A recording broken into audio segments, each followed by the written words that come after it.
Millionaire gave a mud house as a joke to his ex-wife, but what she found there, Sarah Miller never imagined that a simple phone call could completely change the course of her life.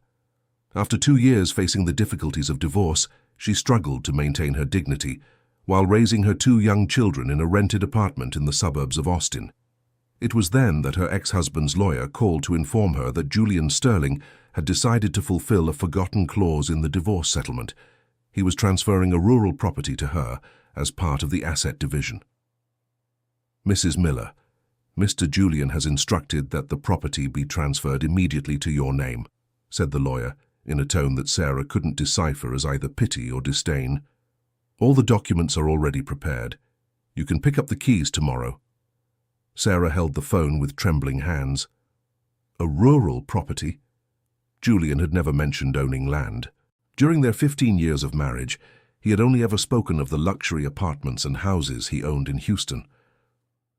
What kind of property? She asked, trying to hide the anxiety in her voice. A house in Round Rock, in the interior of Texas. The address and coordinates are in the documents. After hanging up, Sarah stared at the phone for long minutes. Her children, 9-year-old Leo and 7-year-old Lily, ran to her from the room where they were doing their homework. "Mummy, why are you crying?"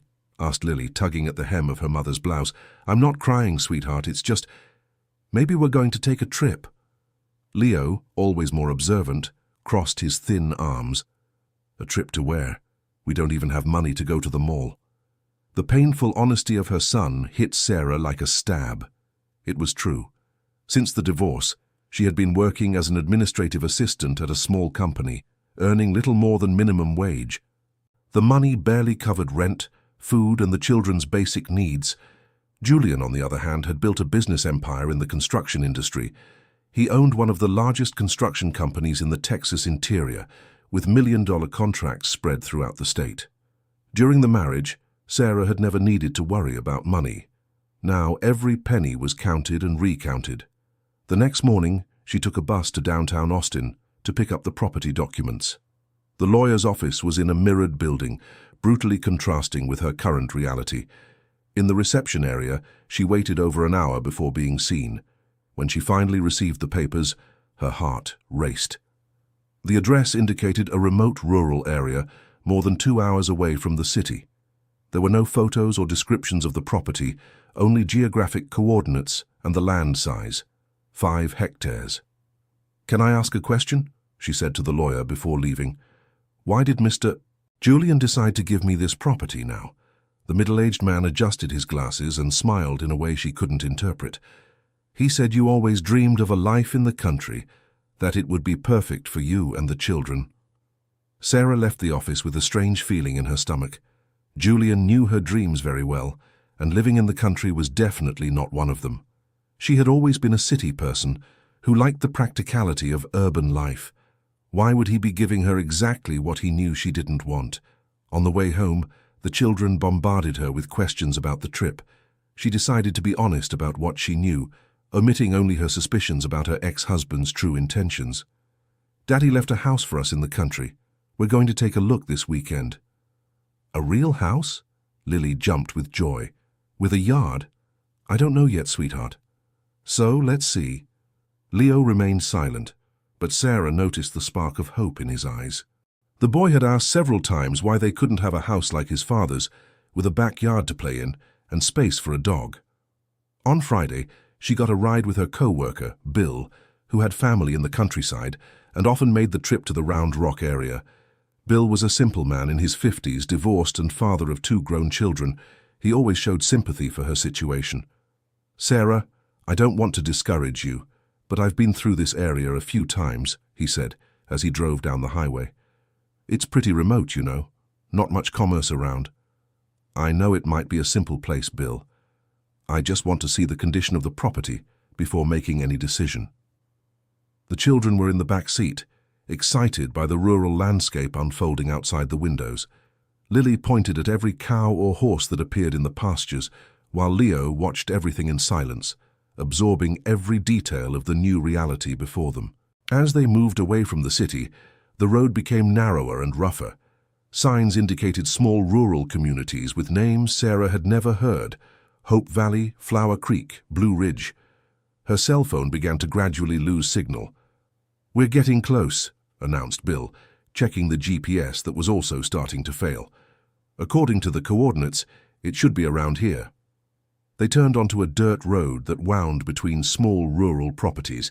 Some modest but well-kept houses appeared sporadically, with flower gardens and porches, where elderly people waved timidly at the passing car.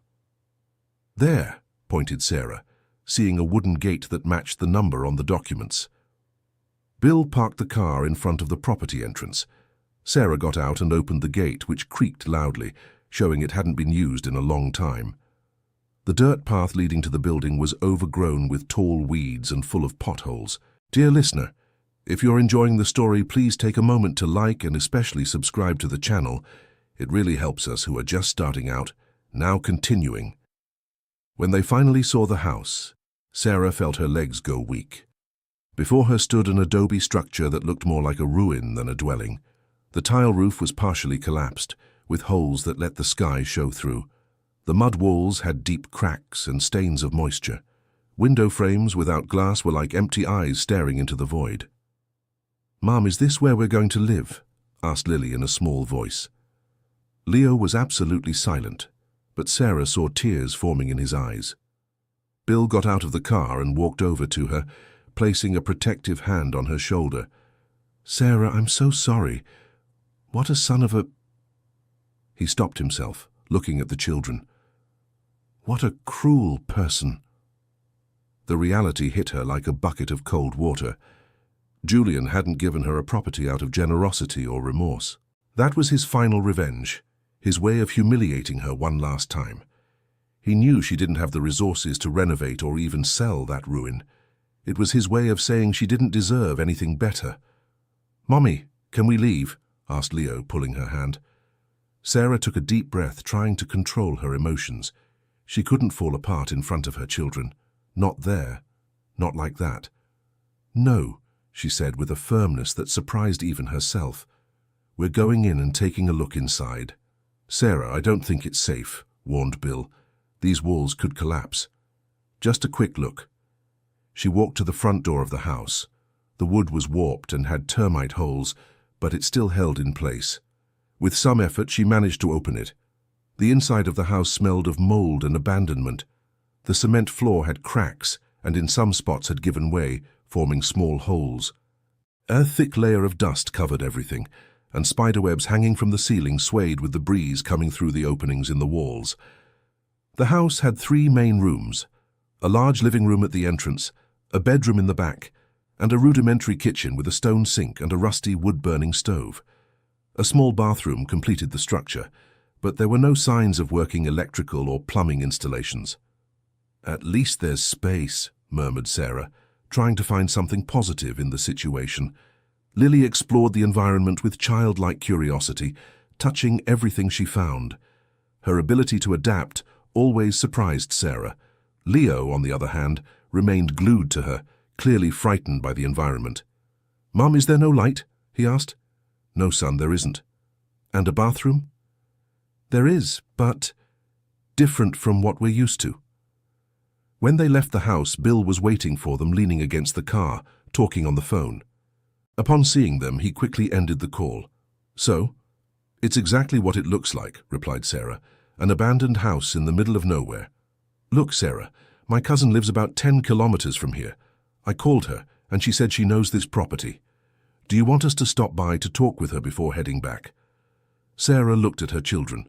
Lily was running around the backyard, playing at discovering treasures in the tall grass. Leo was watching everything, with an expression she couldn't decipher. "I think so. It might be useful to know more about this place." Bill's cousin, Mrs. Martha's house, was on a well-kept property, with a flower garden and a porch full of plants. The woman, about 60 years old, received them with coffee and homemade cookies. "Ah, so you went to see Mrs. Evelyn's house," she said, as soon as Bill explained the situation. "Poor thing, she passed away about 5 years ago. The house has been abandoned ever since." "Did you know the owner?" asked Sarah. "Yes, I did. Mrs. Evelyn was a very good woman, always helping those in need. She grew medicinal plants, and the whole region would come to her for remedies. She knew everything about herbs and teas. Lily, who was playing in the garden with the house cat, approached, interested. "What kind of plants, Mrs. Martha?" "Oh, my dear, a little of everything. She had a special gift for healing people with the plants she grew. They say even people from far away came for her remedies." Sarah felt a pang of curiosity. If the former owner grew medicinal plants, perhaps there were still some valuable species on the property. "And the house, was it always like that?" "No, dear. Mrs. Evelyn's house was quite nice, but after she passed, her children didn't want to bother taking care of it. They sold everything of value and let the house fall apart. Even the furniture is gone." "Did the children sell the house?" "Not that I know of. At least I've never seen anyone taking care of it. The land is good, you know. It has water. The soil is fertile. A shame it's left like that." Leo tugged on Sarah's shirt. "Mum, is there water there?" "Yes, there is, boy," replied Mrs. Martha. "There's a good artesian well. Mrs. Evelyn's water was the purest in the region." This information changed Sarah's perspective on the property. Potable water in the countryside was a valuable resource, especially in times of water scarcity. "Mrs. Martha, would you happen to know if that land has any commercial value? Farming, livestock, anything like that?" The woman thought for a few moments, rocking in her rocking chair. "Well, dear, there have always been people interested in that land. There are some men from the city who pass by here from time to time, asking about properties for sale. But no one has ever been able to do anything with it." "What kind of men?" "Some guys in suits with an imported car. They say they're from a big company, but they don't really say what they do. We folks here are suspicious of those city people, you know how it is." Bill exchanged a meaningful look with Sarah. Big companies interested in rural land usually meant mining, agribusiness, or real estate speculation. When they returned to Austin in the late afternoon, the children fell asleep on the way. Sarah was silent for most of the drive, processing everything she had seen and heard. "Sarah," said Bill as they were approaching the city, "can I give you some advice?" "Of course." "Don't make any hasty decisions about this property. If there are people interested in that land, it might be worth more than it seems." "Do you think Julian knew about this?" "I think your ex-husband doesn't do anything by accident. If he gave you that property, there must be some reason we haven't discovered yet." This conversation echoed in Sarah's head all night. She couldn't sleep, thinking about the possibilities that situation presented. On one hand, the property was in deplorable condition, and she didn't have the resources to invest in repairs.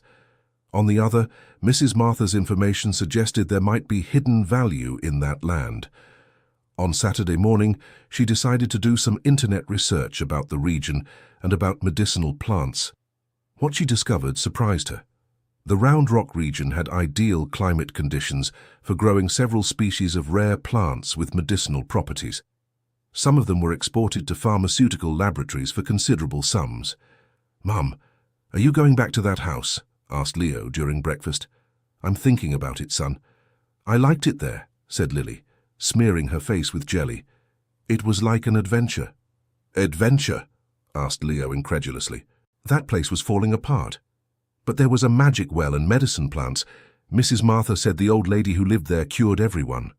Sarah smiled at her daughter's optimistic perspective. Children really saw the world differently from adults. "And would you guys be okay with staying there a few days, just so we can better understand what to do with the house?" Leo hesitated, but Lily jumped from her chair excitedly. "It can be like camping. We can sleep on the floor and make a campfire."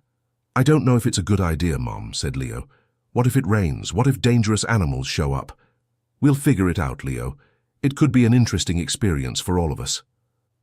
Truthfully, Sarah still wasn't sure if she really wanted to spend a few days at the property, but something inside her said it was necessary. Maybe it was intuition. Maybe it was desperation. But she felt there was more to that story than met the eye. On Monday, she spoke with her boss about the possibility of taking a few days off. She briefly explained about the inheritance and the need to evaluate the property. Her boss, an understanding man, authorized a week's absence. "Sarah, be careful," he said. "I've seen a lot of people get swindled with inheritance stories out in the country." "I know," I'll take it slow.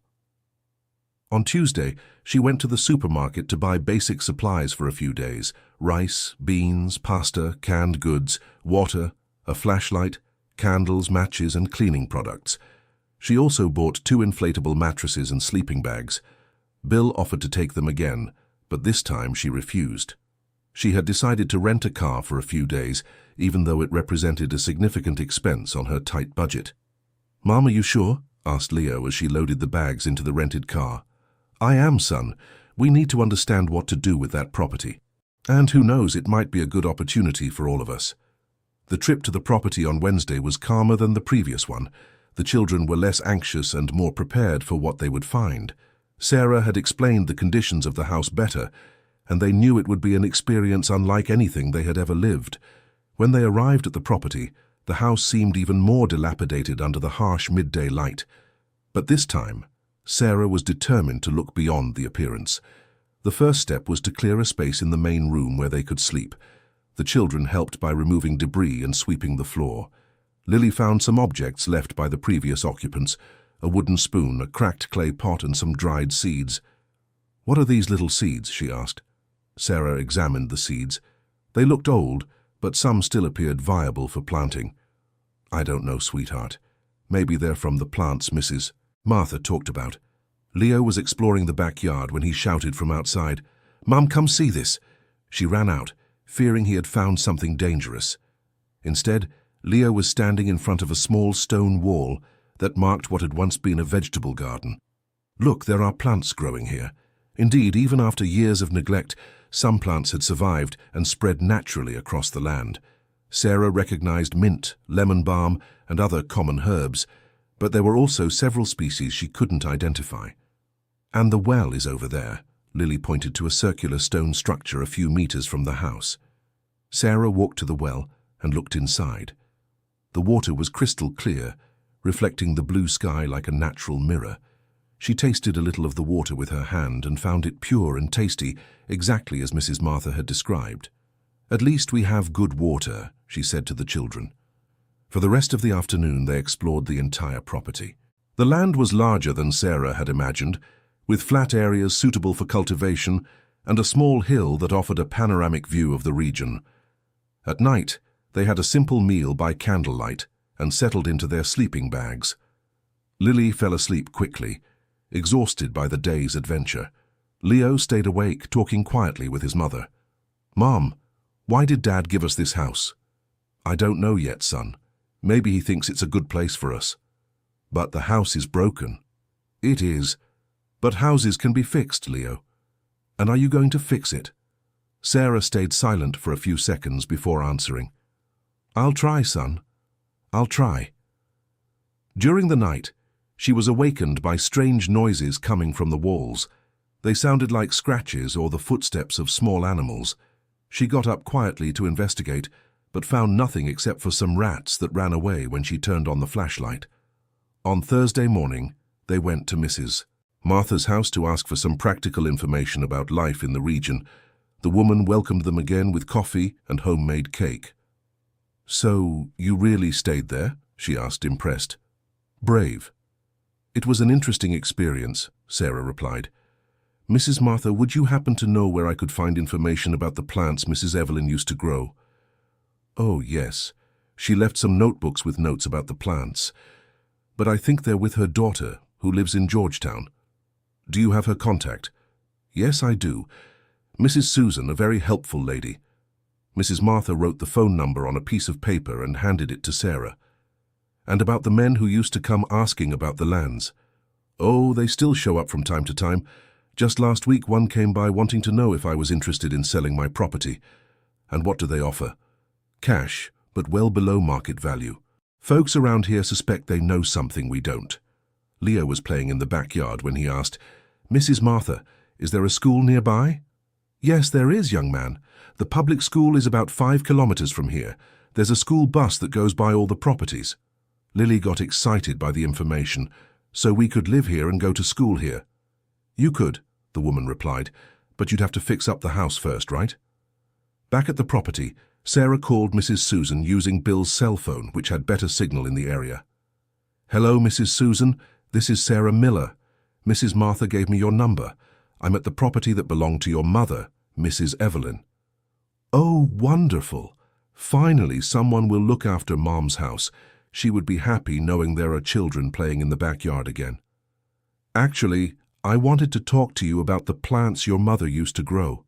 Mrs. Martha said you have some notebooks with notes." "I do. Mom wrote down everything about the plants. Planting seasons, how to prepare remedies, what each one was for.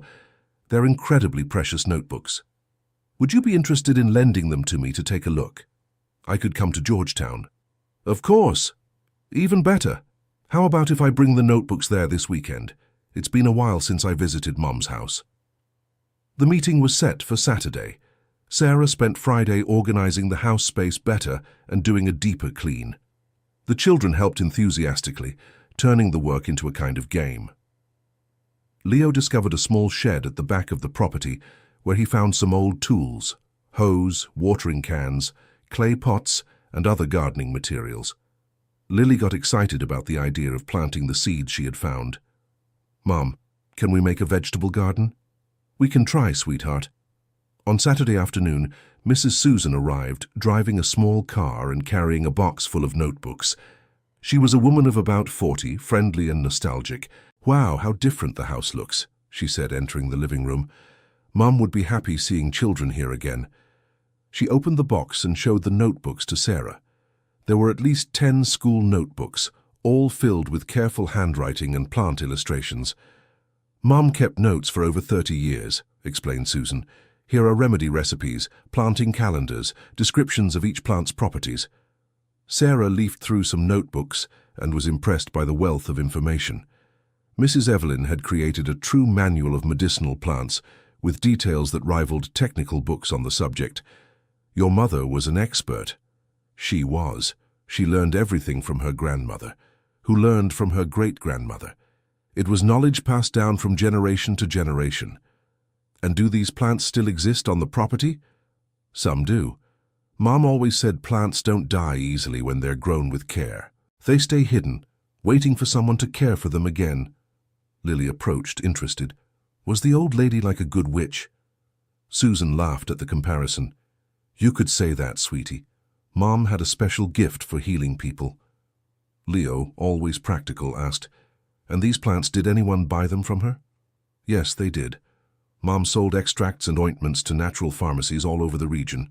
Some people even came from Houston just to buy her remedies." This information made Sarah's eyes light up. If there was a market for medicinal plants and she had access to Mrs. Evelyn's specialized knowledge, perhaps there was a real business opportunity there. "Mrs. Susan, would you lend me these notebooks for a few weeks? I'd like to study them better and see if I can identify some of the plants that still exist here." "Of course. In fact, I'd be happy knowing that Mom's knowledge won't be lost. She always said that someday someone would come along to continue her work." Before leaving, Susan walked through the backyard identifying some of the plants that still grew on the property. "Look, this one is wormwood." She pointed to a plant with serrated leaves. "Mom used it for digestive problems, and this is lemongrass, great for calming teas." "And this one?" asked Lily, pointing to a plant with small purple flowers. "That's lavender. Mom made a wonderful essential oil with it. It was one of the most sought-after products." Each identification increased Sarah's enthusiasm. If there really were valuable plants on the property, perhaps Julian hadn't given her just a cruel joke, but rather a disguised opportunity. Dear listener, if you're enjoying the story, please take a moment to like and especially subscribe to the channel. It helps us a lot as we're just starting out. Now continuing. After Mrs. Susan's departure, Sarah spent the rest of the weekend studying Mrs. Evelyn's notebooks. The wealth of information was impressive. Detailed descriptions of over 100 species of medicinal plants, recipes for preparations, cultivation instructions, and even notes about regular customers. Leo and Lily had fun playing scientists, creating their own notes about the plants they found in the yard. Lily drew leaves she found interesting, while Leo made lists organized by color and size. On Monday, Sarah decided to extend her stay at the property for a few more days. She called her boss explaining that she needed more time to evaluate the inheritance situation. "Sarah, "You're getting tangled up in this," he said. "Abandoned property in the countryside is rarely worth anything." "I know, Mr. Henderson, but I've discovered some interesting information. Just a few more days and I'll have a decision." She also called Bill to tell him about the notebooks and the medicinal plants. "Sarah, that could really be interesting," he said. "My sister works at a compounding pharmacy and always talks about the difficulty of finding quality medicinal plant suppliers. Do you think she would talk to me about it?" "I'm sure. I'll give her your number." On Tuesday, Sarah began making a systematic inventory of the plants existing on the property, using Mrs. Evelyn's notebooks as a guide. To her surprise, she found much more variety than she had imagined. Many plants considered valuable were growing naturally on the land, just waiting for proper care. Lily helped by holding the notebook and taking notes in her childish handwriting. Leo took charge of photographing each plant with a cell phone borrowed from Bill, creating a visual archive to complement the information. "Mom, look how many different plants," exclaimed Lily. "It's like a hidden treasure." "It really is, sweetheart. A treasure that Mrs. Evelyn left for whoever knew how to look." Leo, always observant, noticed something interesting. "Mom, some of these plants are growing in specific places. It looks like someone planted them on purpose." Indeed, as she explored more of the land, Sarah realized there was a pattern in the distribution of the plants. Mrs. Evelyn had created micro-environments for each species, taking advantage of the natural characteristics of the terrain. Plants that needed more moisture were near the well. Plants that liked full sun occupied the open areas. Plants that preferred shade grew near the trees. "She planned all this like a medicinal garden," murmured Sarah, impressed by the sophistication of the system. On Wednesday, Bill's sister, Brenda, called Sarah. "Hi, Sarah. Bill told me about your medicinal plants. I was very interested in talking to you." "Great. Do you work with natural products?" "Yes, I do. I'm a pharmacist specializing in herbal medicine. The pharmacy where I work has a line of natural products, but we always have trouble finding reliable suppliers of raw materials." "And what kind of plants do you buy?" "Various ones, mainly those that are difficult to cultivate on a commercial scale. If you really have rare medicinal plants, it could be an interesting business for everyone." Sarah explained about Mrs. Evelyn's notebooks and the inventory she was making of the plants existing on the property. "Look, if you want, I can stop by there this weekend to take a look. I'm from the region and know these country plants well." The meeting was set for Saturday. Sarah spent the rest of the week better organizing her notes and preparing samples of the most interesting plants she had found. The children were adapting surprisingly well to rural life. Leo discovered a talent for observing nature and began making detailed notes about the behavior of the insects and birds that visited the plants. Lily developed a special connection with the vegetable garden, talking to the plants as if they were friends. "Mom, the little plants like it when we talk to them," said Lily on Thursday while watering a mint seedling. "Really? And how do you know?" "Because they look prettier and grow faster when I talk to them." Sarah smiled at her daughter's innocence, but secretly began to believe Lily was right. Since they started caring for the plants, they really did seem more vibrant and healthy. On Friday, an unexpected event changed the dynamic of the situation. Sarah was in the yard with the children when a middle-aged man wearing a suit despite the country heat appeared at the property's gate. "Excuse me," he shouted. "Is anyone there?" Sarah approached the gate with some apprehension. "Yes?" "Good morning. My name is Kenneth Vance. I'm a representative of TerraCore Mining Corp. I heard this property might be available for sale." "Who told you that?" "Well, we have information that the property was abandoned. We came to make a purchase offer." Leo and Lily hid behind their mother, intimidated by the stranger's presence. "The property is not for sale," Sarah replied firmly. "You haven't even heard our proposal yet. I can guarantee it's quite generous for land in these conditions. I'm not interested, thank you. Look, Mum," he consulted a paper he took from his pocket. "Mrs. Miller, don't be hasty. This region will develop a lot in the coming years. It's better to sell now than regret it later." Something in his tone of voice sounded threatening. Sarah instinctively pulled the children closer. "I said I'm not interested. Please leave my property." "Our offer stands," he said, leaving a card on the gate. "When you change your mind, just call." After the man left, Sarah became thoughtful.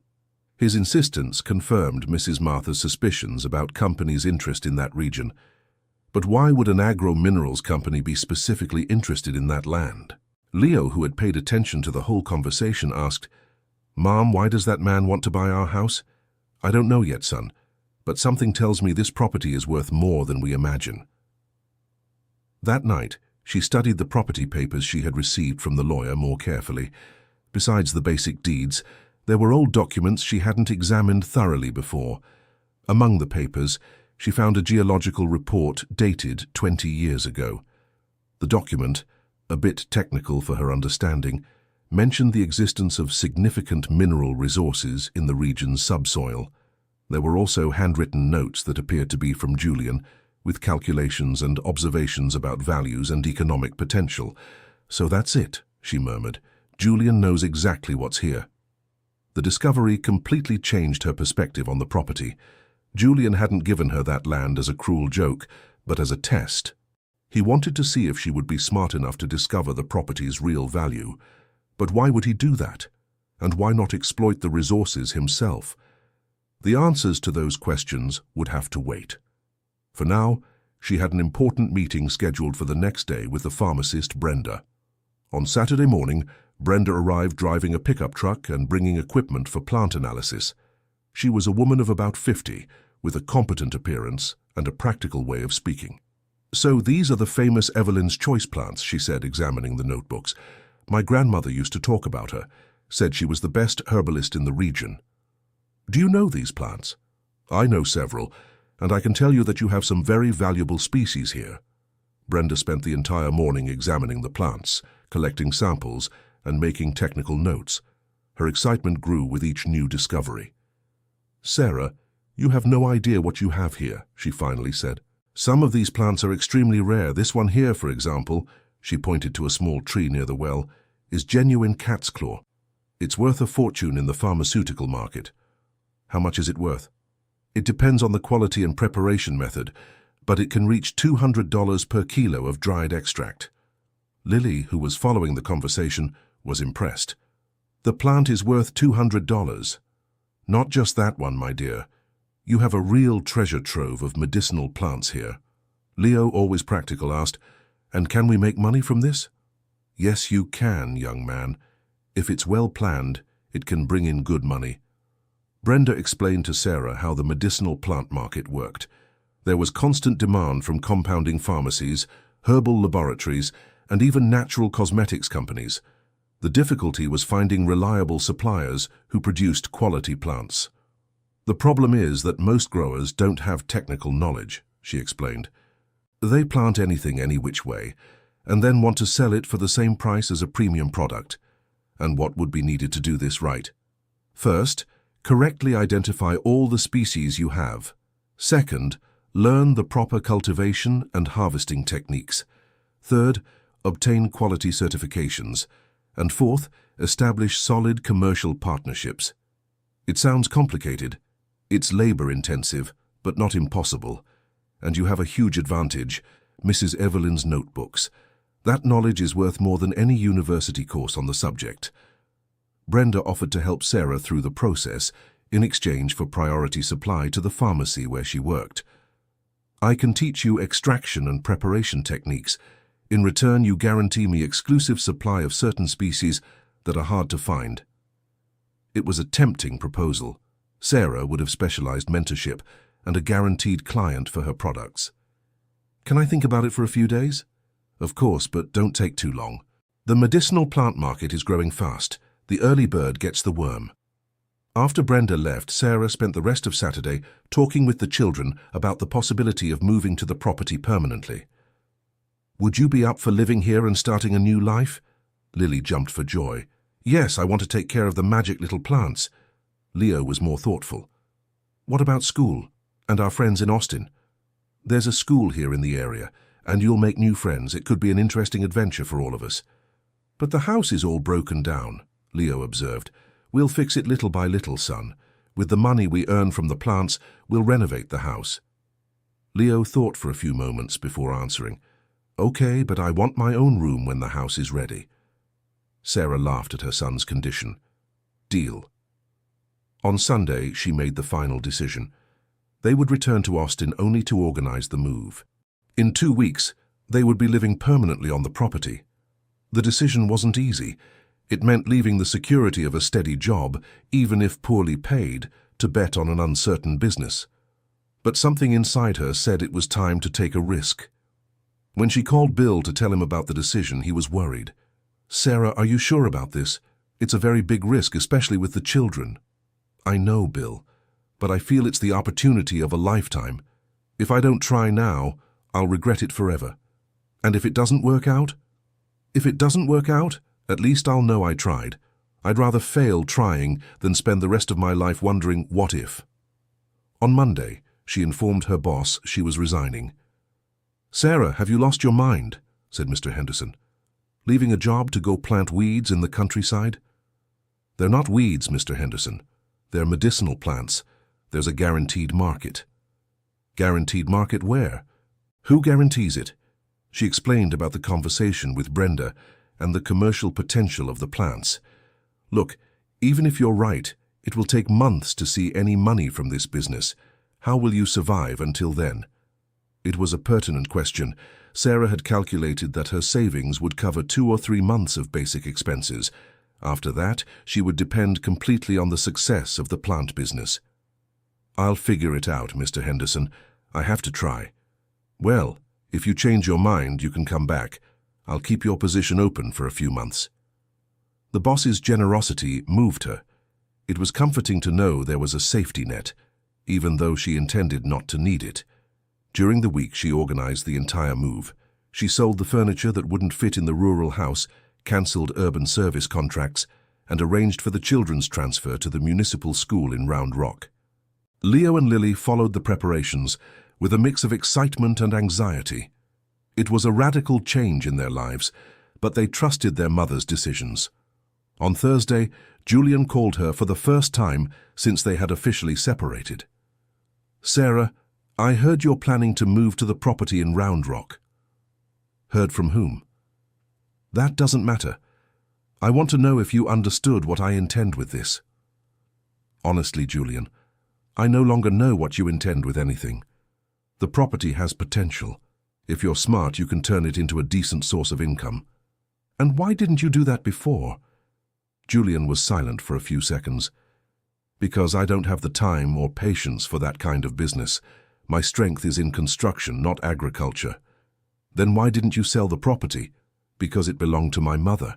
I promised her I would never sell it to strangers." This revelation surprised Sarah. Throughout the marriage, Julian had always said he was an orphan. "Your mother? You never talked about your family." "There are many things about me you don't know, Sarah. My mother died when I was a teenager. The property was all that was left of her." "And why did you give it to me, of all things?" "Because you're the mother of my children. And because, well, because maybe you're capable of taking care of that place better than I am." It was the most honest conversation Sarah had had with Julian in years. "Julian, if you wanted me to take care of the property, why didn't you talk to me about it before?" "Because you needed to discover the value of things on your own. If I had explained everything from the beginning, you wouldn't have learned." "Learned what?" "That you are stronger and more capable than you think." After hanging up, Sarah kept thinking about the conversation. Julian had a peculiar way of showing affection, but perhaps his intentions with the property weren't as cruel as she had initially thought. On Saturday, the day of the permanent move, Bill and 2 other friends helped transport things to the property. The rented truck carried clothes, some basic furniture, Mrs. Evelyn's notebooks, and the first equipment for cultivating the plants. "Last chance to change your mind," Bill joked as they were unloading. "I won't change my mind," Sarah replied. "For the first time in years, I feel like I'm doing something I really want." The children ran through the backyard, excited to finally be home. Lily went straight to her magic garden to check on her favorite plants. Leo inspected every room in the house, mentally planning how he would decorate it when everything was renovated. On Sunday, they officially started their new life. Sarah woke up before sunrise with a feeling of energy she hadn't felt in a long time. There was work to do, plants to care for, and a future to build. The first week was one of adjustment. The children started at their new school and quickly made friends with the local classmates. Leo discovered that several boys in the area were interested in plants and animals, which made his integration easier. Lily charmed all her teachers with her stories about the magic plants at home. Sarah established a plant care routine based on Mrs. Evelyn's notes. She woke up early to water and examine each species, taking advantage of the cooler hours of the day. In the afternoon, she studied the notebooks and planned expansions for the cultivation. Brenda visited the property again in the second week, bringing cuttings of rare plants she had obtained from other suppliers. "These will complement what you already have very well," she said, showing small cuttings in pots. "With this variety, you'll have products to meet practically any demand." "And when can I start selling?" "Some plants can be harvested in 2 or 3 months, others will need a year or more, but you can start with small quantities and gradually increase production." Brenda also brought information about the certifications needed to sell medicinal plants commercially. "The process is bureaucratic, but it's not impossible," she explained. "I'll help you with all the paperwork." In the third week, the man from Terracore Mining Corp appeared at the property again. This time, he brought documents and a formal purchase offer. "Mrs. Miller, our offer is $500,000 cash for the property," he said, handing over a contract. "That's a lot of money for an abandoned piece of land." Sarah examined the papers without showing interest. "And why do you want this specific property so much?" "The company has development plans for the region. It's a long-term project that will benefit the entire community." "What kind of development?" "Sustainable mining. There are mineral deposits in the area that can be exploited without harming the environment." Sarah remembered the geological report she had found in the property's papers. "And if I don't want to sell?" The man smiled, but there was something unpleasant in his expression. "Look, Mrs. Miller, our company has a lot of influence in the region. It would be better for everyone if we reached a friendly agreement." "That sounds like a threat." "Not at all. It's just an observation about how things work out here in the country." Sarah returned the papers unsigned. "My answer is still no." "The offer stands," he said, getting into his car, "but not for long." After the man left, Sarah felt uneasy. The company's persistence and the threatening tone of their representative suggested there was more at stake than she had imagined. That night she called Julian. "Julian, I need to know more about this property.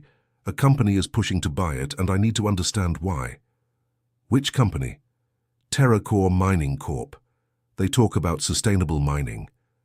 Julian was silent for several long seconds. "Sarah, you have something very valuable in your hands. Don't let anyone pressure you into selling." "But what is on this land that's so important?" "Besides the medicinal plants, there are deposits of quartz and other semi-precious minerals. The commercial value is considerable. And you knew this when you gave me the property." "I did. That's why I insisted you discover the value of things for yourself." "Julian, if this property is worth so much, why did you give it to me?" "Because I already have enough money. What I lack is the certainty that our children will have a secure future. This property could be their financial independence." It was the first time Julian had admitted to genuinely caring about the family's well-being. "And what should I do about the company?" "Keep refusing their offers. They'll increase their bids, but don't sell. That land is worth far more than anything they can offer." "And if they do more than just offer?" Their representative made insinuations that sounded like threats. "If they bother you, call me immediately. I have contacts who can handle that sort of problem." After the conversation with Julian, Sarah felt calmer, but also more aware of the responsibility she had taken on. She wasn't just starting a medicinal plant business. She was protecting an asset that could secure her children's future. In the fourth week, the plants began to show clear signs of improvement.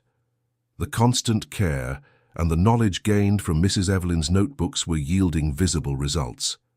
Some species that seemed dead began to sprout again, revealing the resilience of the local varieties. Leo developed a growing interest in the scientific side of cultivation. He began conducting simple experiments, testing different methods of irrigation and fertilization. Lily kept her focus on the magical part of the plants, insisting that talking to them made a difference in their growth. "Mum, Leo doesn't believe plants like conversation," Lily complained one afternoon. "And I still don't believe it," said Leo. "Plants don't have ears." "Perhaps plants sense things differently than we imagine," Sarah said diplomatically. "The important thing is that both Lily's conversation and Leo's experiments are helping them grow better." The family harmony that was taking root on the property contrasted with the hectic life they had led in Austin. The children were calmer, more connected with nature, and more involved in productive activities. At the start of the 5th week, Brenda brought good news. "Sarah, I got your first order," she said excitedly. "A pharmacy in Austin wants 200 grams of feverfew extract and 100 grams of lavender essential oil. But I don't have any finished products yet." "Yes, you do. Some of the plants you've been tending are ready to be harvested and processed. I'll teach you." The first harvest day was a special event for the whole family. The children helped harvest the plants in the right quantities, following the instructions from Mrs. Evelyn's notebooks. Brenda taught them the drying and extraction processes, turning the house's kitchen into an improvised laboratory. "This is the first official product from our company," Sarah said, showing the children the first vials of extract. "Does our company have a name?" asked Leo. "Not yet. What do you think of Evelyn's choice plants?" "I like it," said Lily, clapping her hands. "I prefer something more modern," said Leo. "How about Miller Botanicals?" "Let's think of more options," said Sarah, amused by her children's enthusiasm for the business. The first payment for the products sold arrived a week later, $300. It was a small amount, but it represented proof that the business was viable. The children were even more excited than Sarah herself. $300, exclaimed Lily. "That can buy a lot of things." "Actually, my dear, this money will be reinvested in the business. We need to buy more equipment and materials." Leo, always practical, did the math in his head. "If we earn $300 a week, that's $1,200 a month. That's more than you used to earn at your old job." "That's true, Leo, but it's still too early to celebrate. We need to solidify the business before making plans." During the 6th week, an unexpected event brought a new perspective for the future. A university professor from Texas Tech University showed up at the property looking for medicinal plants for research. "Good morning. My name is Dr. Michael Thorne. I'm a pharmacology professor at Texas Tech. I heard through the pharmacist Brenda that you cultivate medicinal plants of exceptional quality." "That's right. How can I help you?" "I'm developing research on medicinal plants native to the Austin region. I would like to know if I can collect some samples for analysis." Sarah invited the professor to see the property.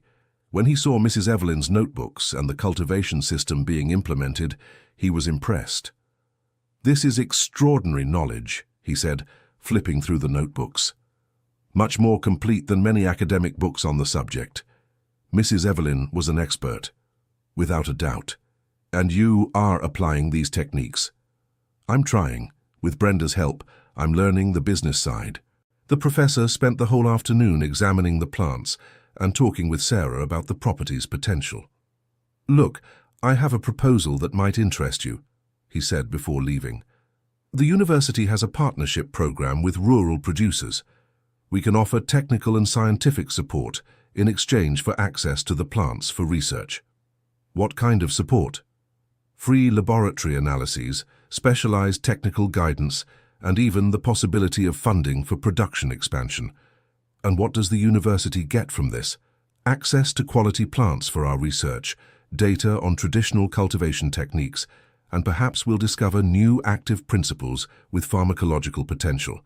It was a tempting proposal. Sarah asked for a few days to consider it. "Of course, I'll leave my contact information. If you decide to participate, it would be a very interesting partnership for both sides."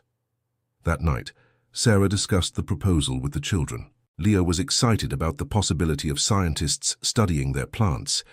Lily was more concerned about whether the researchers would be kind to the little plants. "Mom, if the university helps us, will we get rich?" asked Leo. "I don't know, son, but it might mean our company grows faster and becomes stronger." "And will we keep living here?" "Yes, we will. This is our home now." The certainty with which she said that surprised even Sarah. In just 5 weeks, that property had become more of a home than any place she had lived before. In the 7th week, the company Terracore Mining Corp made another purchase attempt, this time with an offer of $700,000. "Mrs. Miller, this is our final offer," said the same representative. "After this week, the offer will be permanently withdrawn." "I understand. And if I keep refusing?" "Well, the company has other means of gaining access to the mineral resources in the region." "What do you mean?" "There are laws of public utility that allow the expropriation of properties for economic development projects." This time, the threat was explicit. Sarah called Julian immediately after the man left. "Julian, they're talking about expropriation." "Don't worry, they're bluffing. Expropriation for private mining is very difficult to achieve, especially when the property is being used productively. But is it possible?" "It's possible, but lengthy and expensive. They'd much rather buy the property than face an expropriation process." "And what should I do?" "Keep running your business. The more productive the property is, the harder any attempt at expropriation will be." Following Julian's advice, Sarah accelerated the development of the business. She accepted the partnership with the university, increased the production of extracts and essential oils, and began establishing partnerships with more pharmacies in the region. Leo and Lily became increasingly involved in the business. Leo became responsible for quality control, checking if the plants were harvested at the right time and if the drying processes were being followed correctly. Lily took over the daily care of the plants, watering, fertilizing, and talking to each one. "Mom, the little chamomile plant is sad," said Lily one morning. "How do you know?" "Because the little leaves are wilted and it's not growing." Sarah examined the plant Lily had pointed out and discovered there was indeed something wrong. The soil was too damp, indicating overwatering. "You're right, Lily. Chamomile doesn't like too much water. Let's cut back on the watering." Cases like this happened regularly, leaving Sarah impressed with her daughter's powers of observation. Lily had developed an intuitive connection with the plants that often detected problems before they became visible to adults. In the 8th week, Dr. A. Michael brought the first results of the laboratory analyses of the property's plants. "Sarah, the results are extraordinary," he said, showing technical reports. "The concentrations of active compounds are well above average. Some plants are producing compounds we rarely find in commercial crops." "What does that mean?" "It means your plants are of premium pharmaceutical quality. They can be sold for much higher prices than the common market."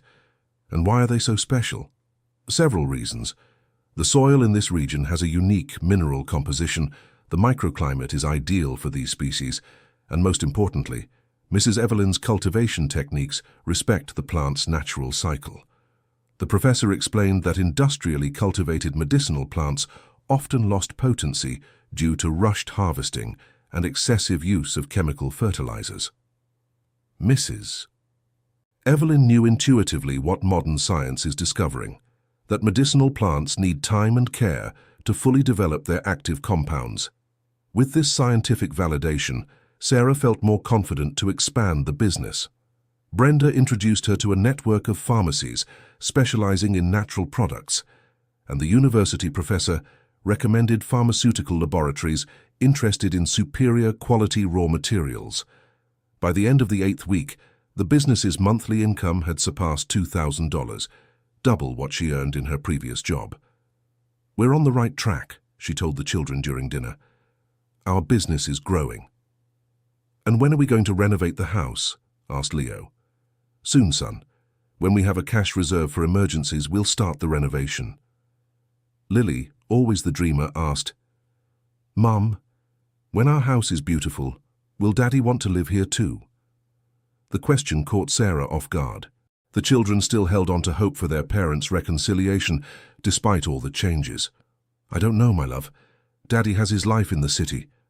"But he could come visit the little plants," insisted Lily. "Yes, he could.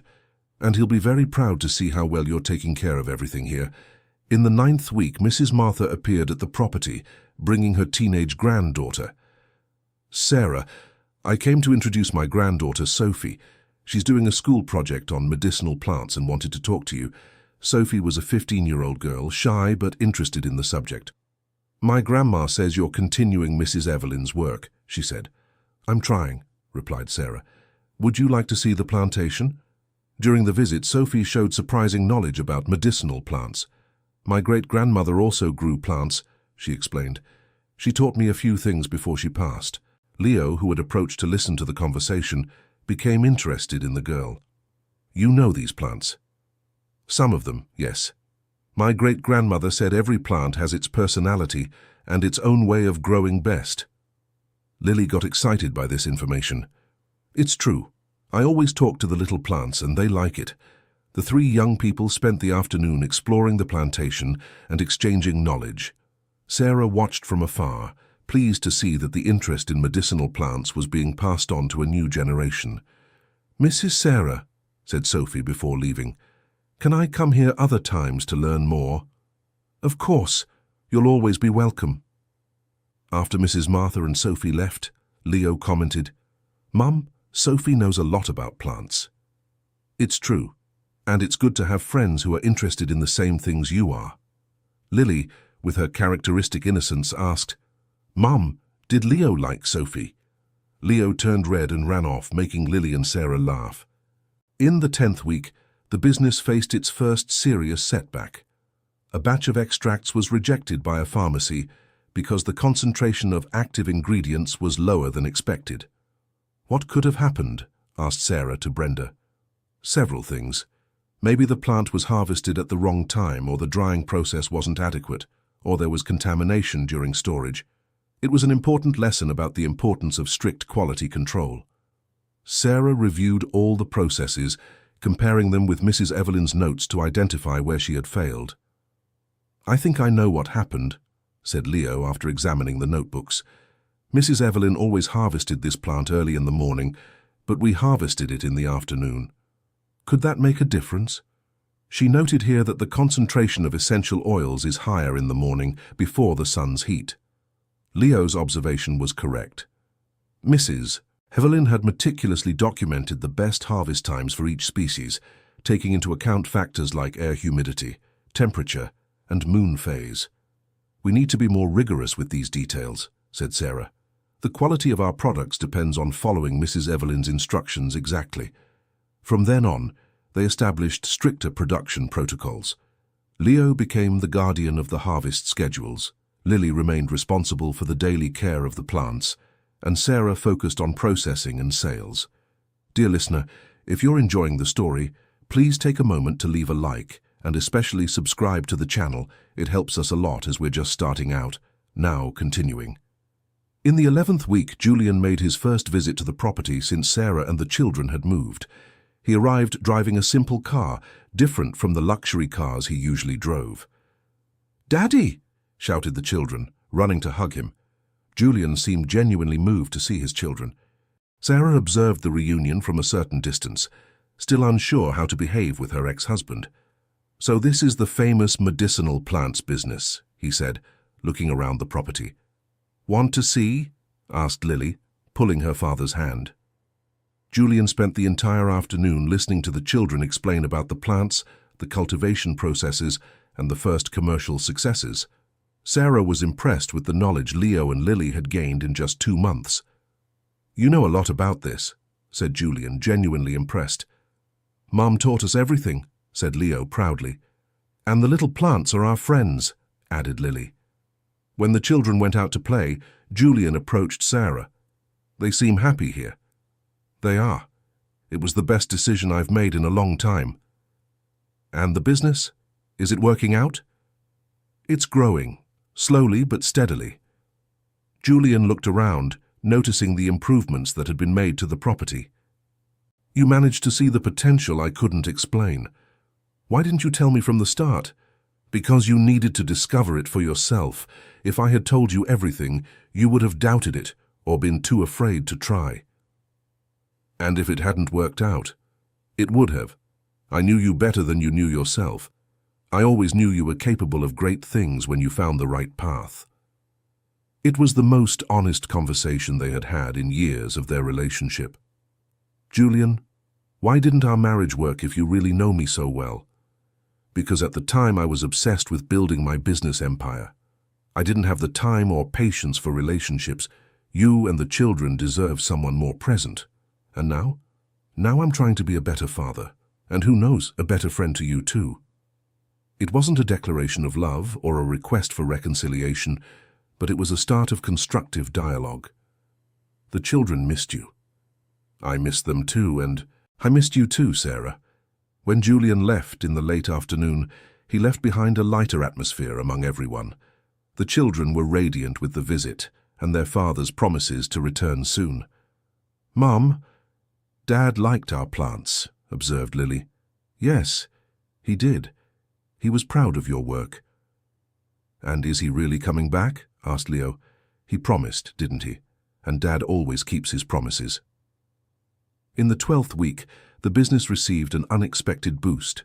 Dr. Michael connected Sarah with an international pharmaceutical laboratory interested in developing a product line based on Brazilian medicinal plants. "It's a unique opportunity," explained the professor. "They want to develop a premium line of herbal remedies using exclusively plants cultivated according to traditional Brazilian methods." "And what would that mean for us?" "Long-term supply contracts, premium prices, and the possibility of export." The meeting with the laboratory representatives was scheduled for the following week. Sarah spent days preparing, studying business proposals, and organizing samples of the best products. "Mum, are you nervous?" asked Leo the night before the meeting. "A little. It's a very big opportunity for us." "Everything will be fine," said Lily, hugging her mother. "The little plants will help us." The meeting took place at the property itself. 3 executives from the laboratory arrived in imported cars, contrasting with the simple rural setting. Sarah greeted them with confidence, proud of the work she had developed. "Mrs. Miller, we've heard about the extraordinary work you've developed here," said the company's commercial director. "Thank you. I just continued the work that already existed here." For 2 hours, she presented the property, explained the cultivation techniques based on Mrs. Evelyn's knowledge, and showed the results of the laboratory analyses of the plants. "The quality of your products is truly exceptional," said one of the executives. "We rarely find raw materials with these characteristics. And what would your proposal be?" "An exclusive supply contract for 5 specific species for 3 years, with an option for renewal. Prices 40% above market average." "And how much would I have to supply?" "Initially 100 kilos per month of each species, with the possibility of increase as demand grows." It was a tempting proposal, but it would mean expanding production significantly. "I need a few days to calculate if I can meet this demand." "Of course, but I'd like to emphasize this would be a long-term partnership with potential for international growth."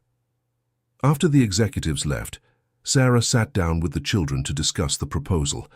"If we accept, we'll have to plant a lot more plants," she explained. "Does that mean we're going to be rich?" asked Leo. "It means we'll have to work a lot harder, but yes, we'll have a much bigger income." "And will we still have time to play?" asked Lily. "Always, my love. Work will never be more important than our family." That night, Sarah did the math. To meet the laboratory's demand, she would need to triple the cultivation area, hire at least 2 people to help, and invest in more sophisticated processing equipment. It was a big leap, but feasible.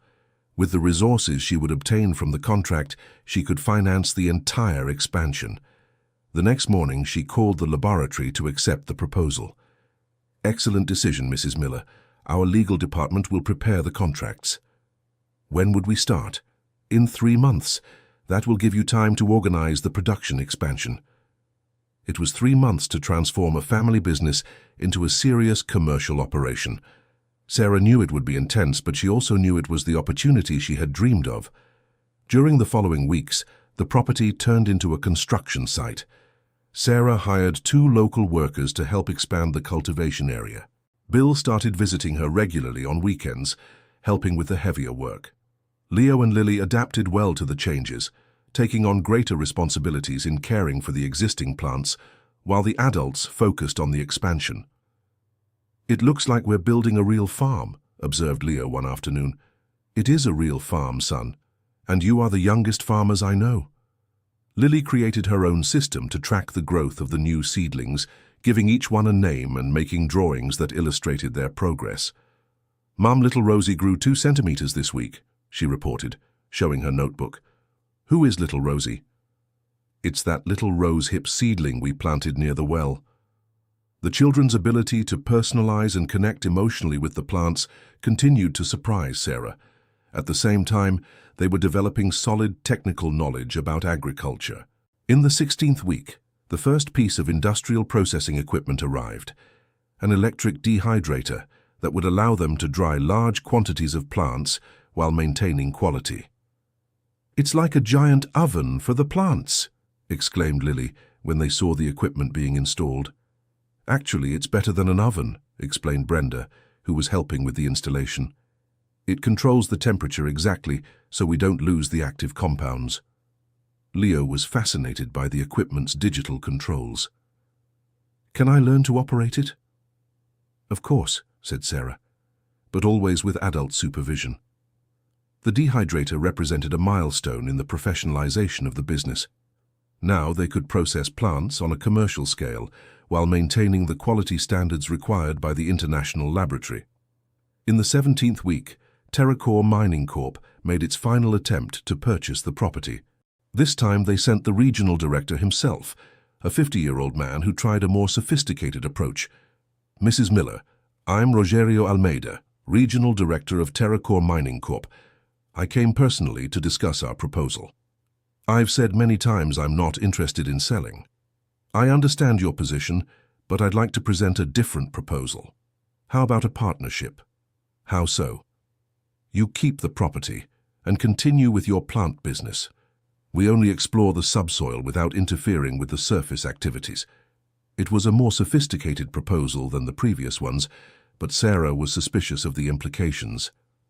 "And how much would you pay for this partnership?"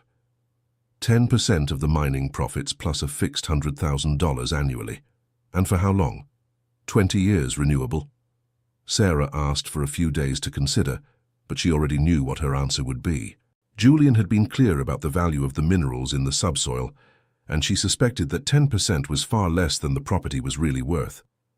"I'll analyze the proposal and give you an answer. I hope this time we can reach an agreement. It would be a shame to have to resolve this in other ways." The veiled threat did not go unnoticed. Sarah called Julian immediately. "They made a new proposal, but I'm still suspicious." Julian listened to the details of the proposal. "Don't accept. If they're offering $100,000 a year, it's worth at least 10 times that. And if they really try something against us?" "They won't.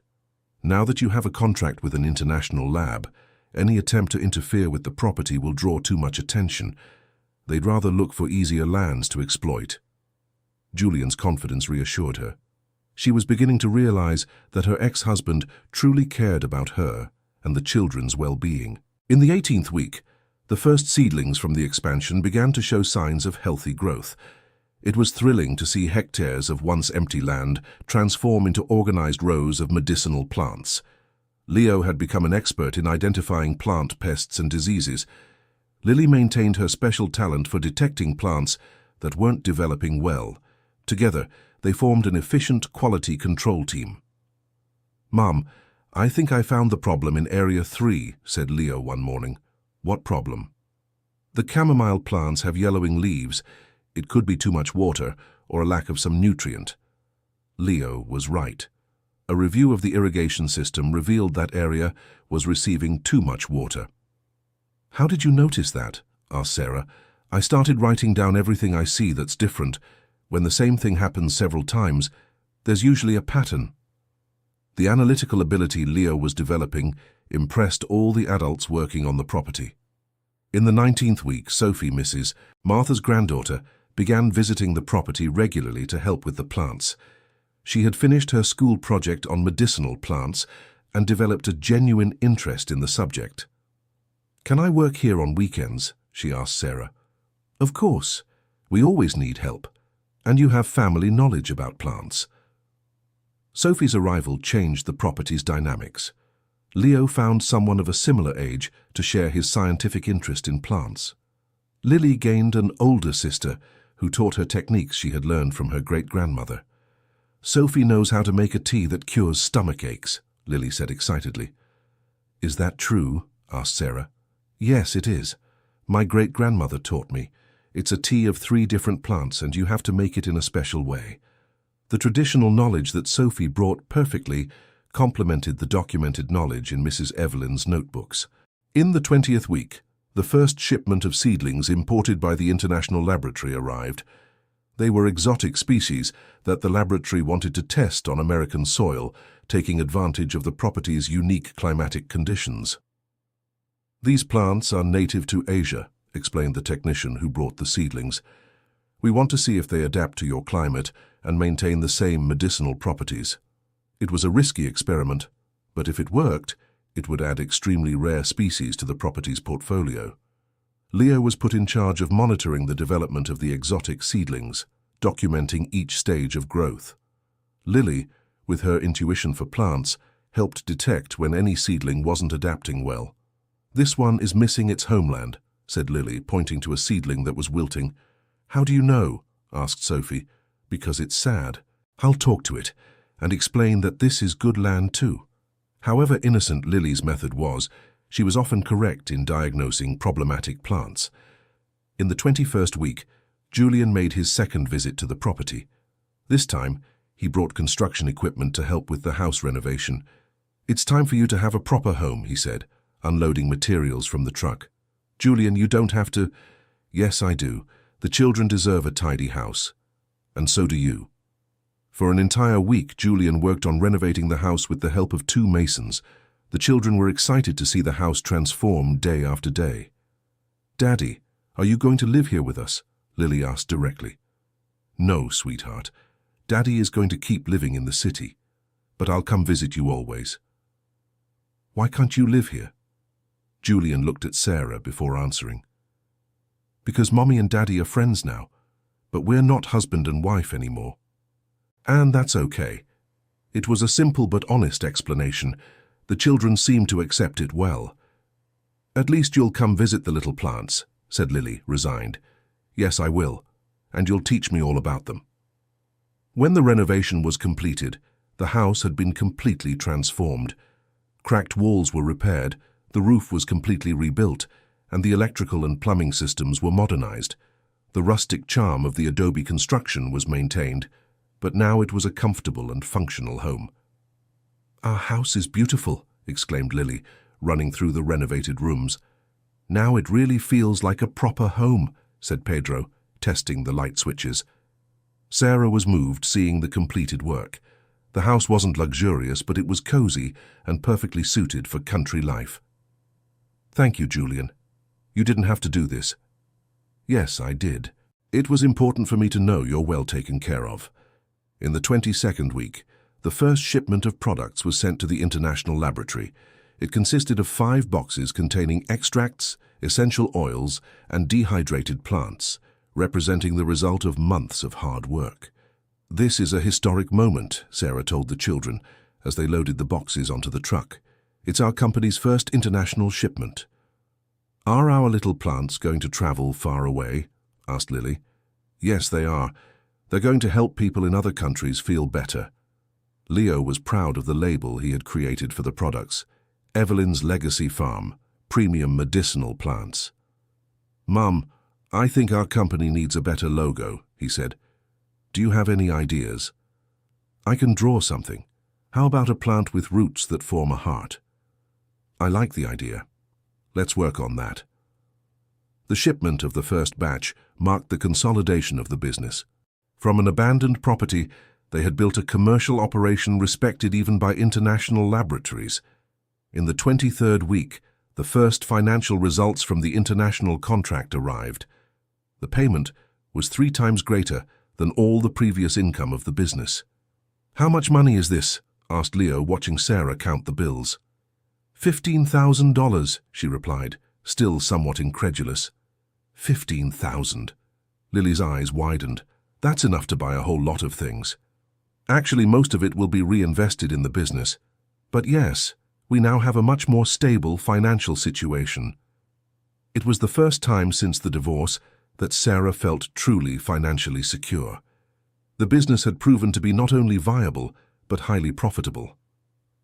"Mum, are we rich now?" asked Leo. "We're not rich, son, But we're not poor either. We're in a comfortable situation. And can I really have my own room? Yes, you can. In fact, it's time for each of you to have your own room. The organization of the individual bedrooms was a special event. Leo chose the room overlooking the plantation, where he could observe the plants from his window. Lily preferred the room near the backyard, where she could hear the birds singing in the morning. Now it really feels like we live in a proper house, said Leo, arranging his things in the new room. We've always lived in a proper house, corrected Sarah. Now it's just the way we want it. In the 24th week, the first community event took place on the property. Sarah organized an open house day for the neighbors to see the work being developed. Mrs. Martha brought several families from the area. Some people came out of curiosity, others because they had a genuine interest in medicinal plants. I never imagined those lands of Mrs. Evelyn would turn into this, said an elderly neighbor, impressed with the organization of the plantation. It's true, Mrs. Evelyn would be proud, added Mrs. Martha. Leo and Lily became tour guides, explaining to visitors about the different plants and their medicinal uses. Sophie helped by demonstrating how to prepare some traditional teas. Did you see how much the children know about the plants? Commented one visitor. It seems they were born for it. They learned quickly, replied Sarah proudly. They have a genuine interest in the subject. By late afternoon, several people placed orders for products. Some wanted seedlings to grow at home. Others requested extracts and essential oils.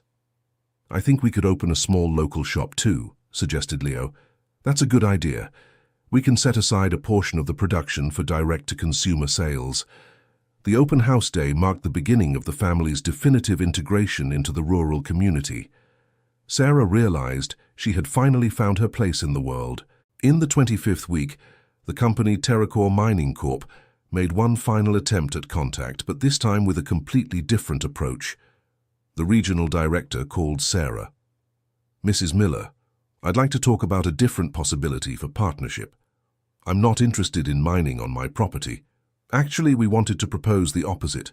Our company is diversifying its activities, and there is interest in investing in sustainable agriculture. We would like to know if you would be interested in receiving investment to expand your business. It was a surprising turn of events. The company that had previously tried to force the purchase of the property now wanted to invest in the business. And why this change? We've discovered that sustainable agriculture can be more profitable than mining in certain situations. Your business caught our attention as a success story. Sarah asked for a few days to consider, but she already had the answer. She didn't want partners who had already tried to intimidate her. I appreciate the interest, but I prefer to keep my business independent. I understand. If you change your mind, our door will be open. The call marked the definitive end of the pressure from the mining company. They finally understood that Sarah would not be coerced into selling or partnering up.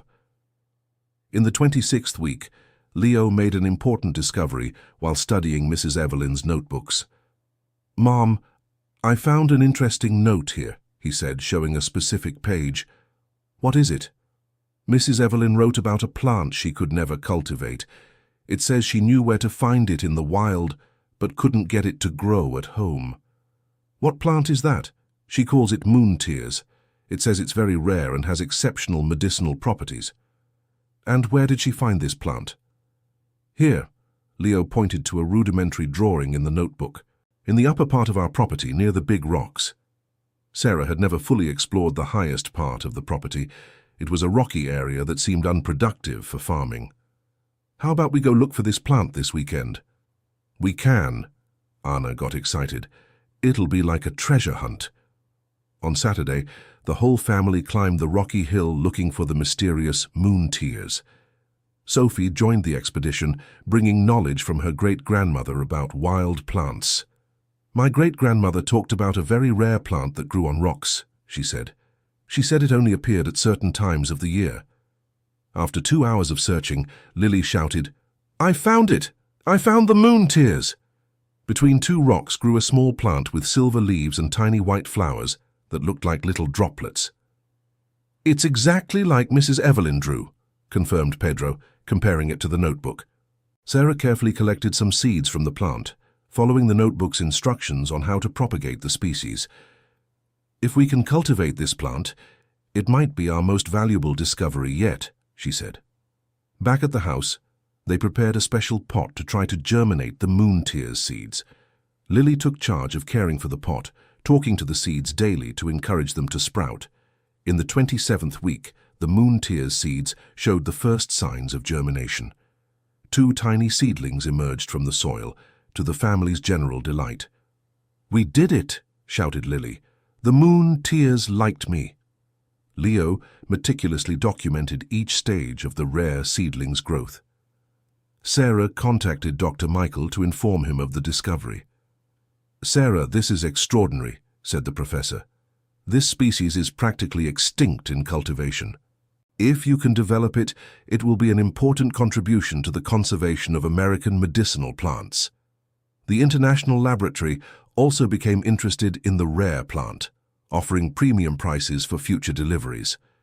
"But first, we need to learn how to cultivate it properly," Sarah considered. "We can't commercialize something we haven't mastered yet." It was a cautious but necessary approach. Experience had taught her that quality was more important than quantity. In the 28th week, the property received a visit from a group of pharmacy students from the university. Dr. Michael had organized a field trip to show the students a practical example of medicinal plant cultivation. Leo and Lily stood out as expert guides, explaining to the college students techniques they had learned through practice. "How do you know so much about plants?" asked an impressed student. "We live with them every day," answered Leo. "You learn by observing." "And by talking," added Lily. "The little plants like to talk." The students were charmed by the children's practical knowledge, which perfectly complemented the theory they learned at university. "You could teach classes for our group," joked a teacher accompanying the students. "Really?" Leo got excited. "Maybe in the future," said Sarah diplomatically. The students' visit further validated the work being done on the property. Sarah realized they had created not just a business, but a center of knowledge about medicinal plants. In the 29th week, an unexpected proposal arrived. A publisher specializing in technical books expressed interest in publishing a book based on Mrs. Evelyn's notebooks. "It would be an invaluable contribution to the literature on American medicinal plants," explained the editor during a call. "But the notebooks belong to Mrs. Evelyn's family." "We understand that. We would like to propose a partnership between you, who has the practical experience, and the family, who holds the original knowledge." Sarah spoke with Mrs. Susan about the possibility. Mrs. Evelyn's daughter was enthusiastic about the idea. "Mom would be happy knowing her knowledge will help more people," said Susan. The book project would be developed over the course of a year, with Sarah and Susan as the main authors.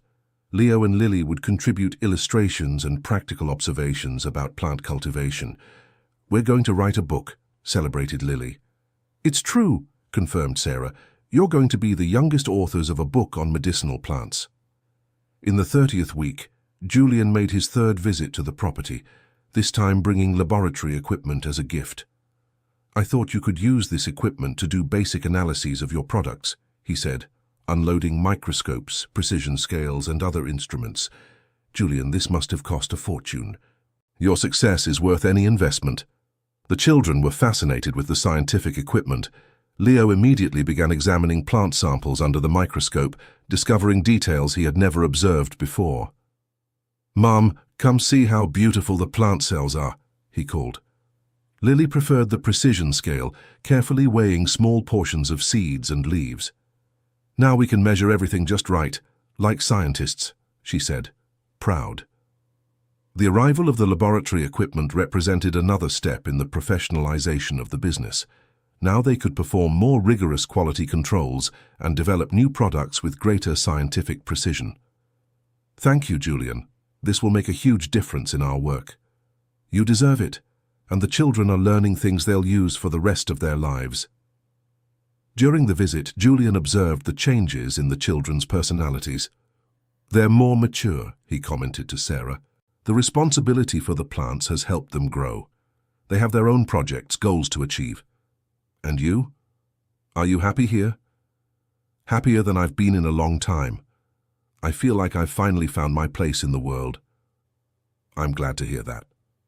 I always knew you had the potential for great things. It was comforting to have Julian's approval and support. The relationship between them had evolved into a respectful partnership focused on the children's well-being and the success of the business. In the 31st week, the first Moon Tears seedlings were transplanted into larger pots. The growth was slow but steady, exactly as Mrs. Evelyn had noted in her notebooks. "This plant has its own timing," observed Sophie, who had become an expert in caring for the rare species. "It's true," agreed Lily. "She told me she prefers to grow slowly to become really strong." Leo was photographically documenting each phase of the rare plant's development, creating a visual archive that would be included in the book on medicinal plants. "If we can successfully cultivate this species, we'll be the first in the world," said Sarah. "And we'll help save a plant that was nearly extinct," added Leo, proud of his contribution to conservation. The cultivation of Moon Tears had become a special family project, uniting scientific, commercial, and environmental conservation aspects. In the 32nd week, the business reached an important milestone, the first direct export to another country. A German laboratory had placed a specific order for extracts of Brazilian plants. "Our plants are going to Germany," celebrated Lily. "It's true. Our work is being recognized internationally." Leo insisted on including a letter in Portuguese and German, explaining the traditional techniques used in cultivating the plants. "I want them to know our plants are special, because they're grown with care," he said. The direct export represented total commercial independence. Sarah no longer depended solely on the Brazilian laboratory, but had diversified into the international market. "Mom, how much are we earning now?" asked Leo during dinner. "Enough to live well, invest in the business, and still have some left over to fulfill a few dreams." "What kind of dreams?" "How about a vacation trip to see other regions of the country? We can visit other medicinal plant growers and learn new techniques." The idea excited the children. It would be the family's first trip since moving to the property. In the 33rd week, the business faced its first significant setback. A pest attacked part of the crop, compromising about 20% of the monthly production. "What happened?" Sarah asked Brenda, who had come to assess the damage. "It seems to be a type of fungus that took advantage of the excessive humidity of the last few weeks." Leo had noticed the first signs of the pest, but thought it was an isolated problem. "I should have said something sooner," he said, feeling guilty. "Don't worry, son, it's part of the learning process. Now we know what to look for to identify this problem earlier." Lily was sad seeing her favorite plants sick. "Are the little plants in pain?" "Not exactly pain like we feel," explained Sarah, "but they are uncomfortable and need treatment." Treating the pest involved natural methods based on Mrs. Evelyn's notes. In 3 weeks, the crop had recovered, but the incident taught important lessons about prevention and monitoring. "We'll create a stricter daily inspection system," decided Sarah. "I can be responsible for that," offered Leo. "I'll make a checklist of everything that needs to be observed." In the 34th week, a surprising proposal arrived. The state government invited Sarah to participate in a program to promote sustainable family farming. "Mrs. Miller, your project has become a success story we want to replicate in other regions," explained the government representative. "And what would that mean?" "Technical support, funding for expansion, and the possibility for you to become a consultant for other rural producers." It was an opportunity to multiply the impact of the work developed on the property. "Can I think about it for a few days?" "Of course. It's an important decision." That night, Sarah discussed the proposal with the children. "If I accept, I'll have to travel sometimes to help other people start plantations like ours." "And can we go along?" asked Lily. "Sometimes, yes, it would be interesting for you to see other places and other ways of cultivating plants." Leo was excited about the possibility of being a technical consultant on other projects. "Can I teach other kids about plants?" "Yes, you can. You have a lot of knowledge to share." The government's proposal represented official recognition of the project's success. Sarah decided to accept, but with conditions that would preserve the family's integrity and the quality of the work on the original property. In the 35th week, Julian made a special visit accompanied by his mother, an 80-year-old woman Sarah had never met during their marriage. "This is my mother, Mrs. Eleanor," said Julian, introducing an elegant woman with a sweet gaze. "Pleased to meet you," said Sarah, surprised. "The pleasure is mine, my dear. Julian has told me all about the wonderful work you've developed on the property." It was the first time Sarah had heard about Julian's family. Throughout the marriage, he had kept his mother away from his social circle. "Grandma!" shouted Leo and Lily, running to hug their newly discovered grandmother. Mrs. Eleanor was moved by her grandchildren's affection. "My dear grandchildren, how long I've waited for this moment." During the afternoon, Mrs. Eleanor revealed the true history of the property. "This land belonged to my family for 3 generations, she told them. "My grandmother cultivated medicinal plants here. My mother continued the work, and I kept the tradition until I married and moved to the city." "And why did Julian never tell me about this?" "Because he was ashamed of the family's humble origins. He always wanted to be seen as a successful businessman who built everything on his own." Julian, visibly embarrassed, confirmed his mother's words. "I was a proud fool. I thought my rural past could hurt my business in the city. But now you see that rural roots are a source of pride, not shame," said Mrs. Eleanor. The revelation of the family history added an even greater emotional dimension to Sarah's work. She wasn't just cultivating plants, but continuing a 3-generation family tradition. "Mrs. Eleanor, would you like to teach us some techniques your family used?" "Of course, my dear. It would be an honor to contribute to this wonderful work." From that day on, Mrs. Eleanor became a regular presence on the property, sharing family knowledge that complemented Mrs. Evelyn's notebooks. Leo and Lily quickly grew attached to their grandmother, who taught them not only about plants, but also about the family's history and traditions. "Grandma, why did Daddy never talk about you?" asked Lily with childlike frankness. "Because sometimes adults make mistakes, my love. But the important thing is that we are all together now." In the 36th week, the moon tears bloomed for the first time in cultivation. The small white flowers looked like delicate jewels against the silver leaves. "It's the most beautiful thing I've ever seen," murmured Lily, observing the tiny flowers. Leo took detailed photographs of the flowers, documenting the first bloom of the rare species in domestic cultivation. Dr. Michael was elated when he learned of the flowering. "You've made history," he said. "This may be the first time this species has flowered outside its natural environment." The international laboratory showed immediate interest in products derived from the moon tears, offering exceptional values for the plant's rarity. "But let's wait for a few more blooms before starting commercialization," Sarah wisely decided. "We need to be sure we can reproduce the result." In the 37th week, Sarah received a special invitation to speak at an international congress on medicinal plants. "It's a recognition of the pioneering work you've developed," explained the event organizer, "but I'm not a scientist or an academic." "Exactly why your work is so valuable. You represent the union between traditional knowledge and sustainable commercial application." Leo and Lily were thrilled by the idea of their mother giving a lecture to experts from around the world. "Mom, you're going to be famous," said Lily. "Not famous, my love. Just recognized for our work." The lecture would be an opportunity to share not only the successes, but also the challenges and lessons learned from the project. "I'm going to talk about the importance of children in cultivating medicinal plants," decided Sarah. "You are a fundamental part of this success." In the 38th week, the first harvest of moon tears took place. Only a few grams of leaves and flowers were harvested, strictly following the instructions found in Mrs. Evelyn's notebooks. "It's like harvesting diamonds," said Leo, carefully handling each leaf. Lily insisted on talking to the plants before the harvest, explaining it was to help sick people. "The little plants understood it's for a good cause," she reported. "They were happy to help."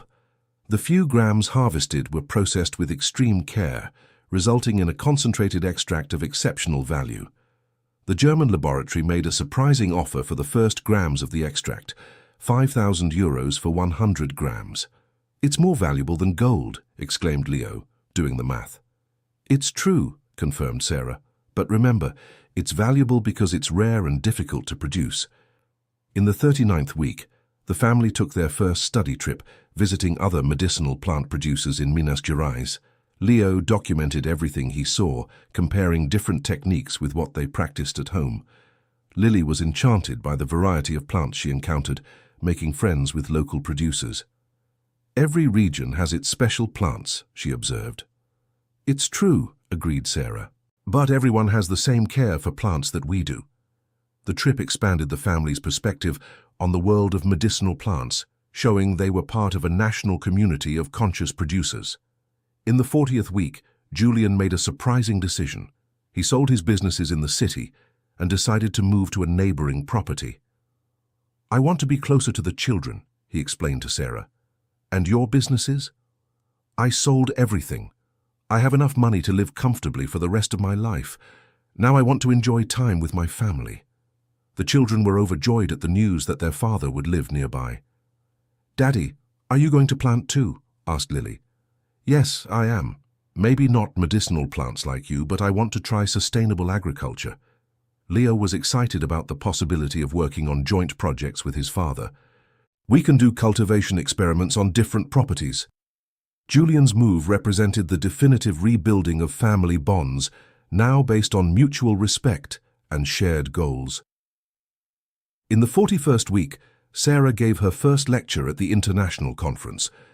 The packed auditorium listened attentively as she recounted the journey from abandoned property to sustainable business. "The secret isn't just in technical knowledge," she said during the presentation. "It's in respect for the plants, for tradition, and for the people who share the work with us." The lecture was a success, generating invitations for consultations in several countries. "Mom, you were wonderful," said Leo, who had watched the lecture via video conference from school. "Thank you, son, but remember, this success belongs to the whole family." In the 42nd week, an unexpected proposal arrived from a group of international investors interested in buying a stake in the business. "Mrs. Miller, we would like to invest $50 million in your project," said the investor's representative. "And in return, 60% stake in the company and international expansion rights." It was a tempting offer from a financial standpoint, but it would mean losing control of the business. "I need to discuss it with my family before giving an answer." That evening, the family gathered to discuss the proposal. $50 million is a lot of money," observed Leo. "That's true," agreed Sarah. "But do we really want other people controlling our work?" "I don't," said Lily decisively. "The little plants are our friends. We can't sell our friends." The simplicity of Lily's logic deeply touched Sarah. Lily is right. This work is more than a business. It's our life, our family, our contribution to the world. Julian, who was present for the discussion, supported the decision. "You already have enough money. Freedom and independence are priceless." The offer was declined, keeping the business completely family-owned and independent. In the 43rd week, the book on medicinal plants based on Mrs. Evelyn's notebooks was finally completed. Leo and Lily contributed illustrations and accounts of their experiences with the plants. "Our book turned out beautiful," celebrated Lily, flipping through the proof copy. "It's true," agreed Leo. "Now other people will be able to learn what Mrs. Evelyn knew." The book would be launched simultaneously in the United States and Germany, with translations planned for other languages. "Mrs. Evelyn would be proud," said Mrs. Susan during the launch event. "Mom's knowledge is going to help people all over the world." In the 44th week, the first moon tears seedlings were donated to universities and botanical gardens, ensuring the conservation of the rare species. "It's our contribution, so this plant is never lost," explained Sarah to the children. "Even if something happens to our crop, other people will take care of the species," added Leo, understanding the importance of conservation. Lily insisted on talking personally to each seedling before the donation. "I explained to them that they're going to have new caretakers," she reported. "They understood and were happy." In the 45th week, the property officially became a reference center for sustainable cultivation of medicinal plants, receiving visitors from various parts of the world. "Our home has turned into a school," observed Lily, watching a group of Japanese students photographing the plants. "It's true," confirmed Sarah, but a school where everyone learns together. Leo officially took on the role of technical guide for visitors, demonstrating maturity and knowledge that impressed adult experts. "That boy is going to be a great scientist," commented a visiting professor. "He already is," replied Sarah proudly. In the 46th week, Julian inaugurated his own planting on the neighboring property, focusing on traditional organic crops. "Now we're business neighbors," he joked. "And partners too," replied Sarah. "We can exchange experiences and help each other." The children were excited about the possibility of working on two related properties. "It's like we have one giant farm divided into two parts," said Lily. Julian's physical proximity allowed him to become more present in the children's daily lives, without interfering with Sarah's independence. In the 47th week, Sophie announced she had decided to study pharmacy, with a specialization in herbal medicine, inspired by the family's work. "I want to continue what you started," she said, "but with a formal scientific basis." "That's an excellent decision," supported Sarah. "The world needs pharmacists who understand both science and tradition." Leo was excited about the prospect of having a pharmacist on the team. "When you graduate, we'll have our own laboratory." "Exactly," confirmed Sophie. "We're going to be a completely integrated company." Lily, ever practical, asked, "And you're going to keep talking to the little plants?" "Of course," laughed Sophie. "It's part of the technique." In the 48th week, the family received a national award for rural sustainability for the work developed on the property. This award recognizes not only the commercial success, but especially the positive social and environmental impact of the project, explained the minister during the ceremony. Leo and Lily accompanied Sarah to the ceremony in Washington, D.C., wearing formal clothes for the first time in months. "I'm nervous," Lily confessed before going on stage. "You don't need to be nervous," said Leo. "We're just going to be ourselves." Sarah's acceptance speech was simple and moving, highlighting the importance of family, tradition, and respect for nature. "This award isn't mine," she said. "It belongs to everyone who believed in this project. My children, my team, and especially Mrs. Evelyn, who left the knowledge that made all this possible." In the 49th week, the business reached definitive stability. The monthly income exceeded $50,000, allowing constant investments in improvements and expansion. "Now we can achieve any dream we have," said Sarah during the family dinner. "What's your dream, Mom?" asked Leo. "My dream is that this work continues to grow and help people, even after I'm no longer here to take care of it." "Don't worry," Lily assured. "We'll take care of the little plants forever." It was a childish promise, but Sarah knew her children truly understood the responsibility they had taken on. In the 50th week, exactly 1 year after moving to the property, the family organized a large celebration party. All the neighbors, partners, friends, and collaborators were invited to celebrate the first anniversary of the new life. "A year ago, this house was in ruins," said Sarah during the toast. "Today, it is a prosperous home and a center of knowledge recognized worldwide." Julian, present at the party, made a point of speaking about Sarah's transformation. "My ex-wife has become a successful entrepreneur, an exemplary mother, and a person I deeply admire," he said, moved. The children presented a small play telling the story of the property, from the family's arrival to the present day. "And they lived happily ever after, taking care of their magical plants," concluded Lily, provoking laughter and applause. Mrs. Martha, now 90 years old, made the final toast. "May this work continue to flourish like the plants you care for with such affection." When everyone had left and the family gathered on the porch of the renovated house, Sarah reflected on the extraordinary journey they had taken. "Mom, are you happy?" asked Leo. "Happier than I ever imagined I could be," she replied sincerely. "And our future? What will it be like?" Lily wanted to know. "Our future will be like our plants," said Sarah. "We will continue growing, flourishing, and spreading seeds of knowledge and hope wherever we go." Julian approached and held Sarah's hand. "Thank you for turning my cruel joke into the most beautiful thing I've ever seen." "It wasn't a cruel joke, Julian. It was the best gift you could have given me. It gave me the chance to discover who I really am." The children snuggled between their parents, looking at the stars over the property that had become much more than a house. It was their home, their work, their passion, and their legacy. "Mom, tomorrow can we plant more moon tears?" asked Lily. "Yes, we can, my love. We can plant anything we dream of."